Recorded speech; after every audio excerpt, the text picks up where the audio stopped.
Hey everyone, it's Tom Karadza. You're on another morning walk with me here. I'm going to make it quick because I think I'm about to get poured on. So the biggest thing we're getting asked about right now are these mortgage changes in Canada, and I've never seen so much confusion around changes with mortgages before. This one seems like it's a bit over the top or it's not been communicated properly.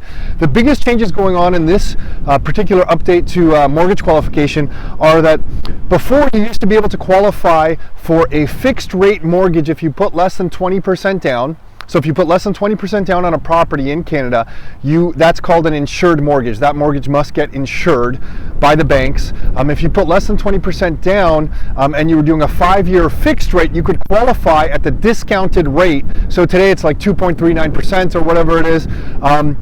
If you qualified at the variable rate, you couldn't qualify. You couldn't use the variable rate of interest to qualify for the mortgage. So if the variable rate of interest was like 2.2 or whatever it was, you actually had to qualify for that mortgage at the posted rate. And the posted rate right now is in the 4 range. I think it's 4.3 or 4.6. Someone can clarify that for me, but it's around that range. So you actually have to qualify at a much higher rate of interest. Well, the changes that are coming into effect are making that applicable to 5-year fixed mortgages as well. So if you were qualifying for a 5-year fixed after October or after next week sometime, with the new changes, you can't qualify for a 5-year fixed mortgage at 2.39% if it is less than 20% down. You have to qualify at the posted rate. Now here's which is in the 4 range. So that's a decent change. Do we think it's the pinprick that's going to burst any real estate bubble that's going on? No. And we don't have the crystal ball by any means. I mean, maybe this is disaster for the real estate market,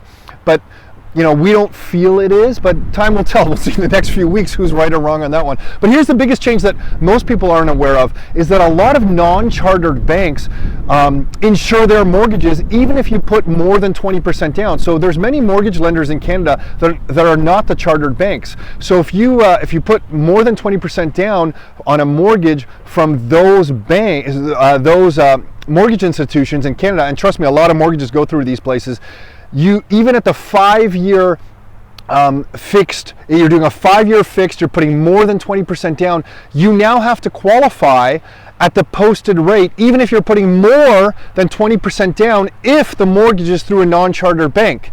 So that's quite a substantial change, and that'll be, that's the biggest change we see.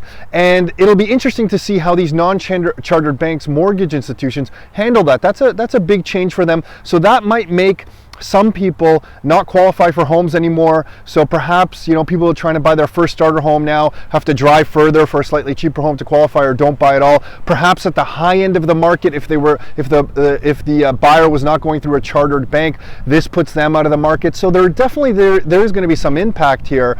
And then another change is that these non-chartered banks, from our understanding, don't hold us to this just yet, but this is how we understand it, are not going to be able to do refinances anymore.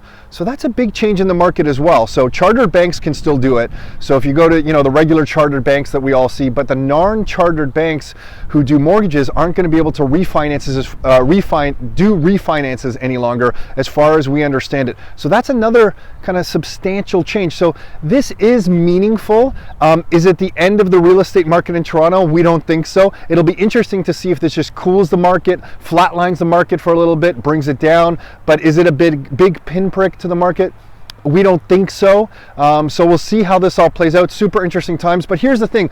It's really easy to get obsessed with all the new things that are going on in the real estate market. The long-term trends have not changed. An average income in Canada, in our opinion, no longer gets somebody an average standard of living in this country, and that is super unfortunate. It's not fair at all, and that is largely due to the policies of low interest rates in this country. So if you are able to get ownership of productive assets, whatever that means to you, large swaths of stock, income properties, obviously, good businesses, you need that to kind of stay ahead of these policy changes, which are just destroying the value of incomes in this country. So the big picture is still in play. So hopefully you find that useful. A lot going on right now in the real estate market. Talk to you soon. Until next time, your life, your terms.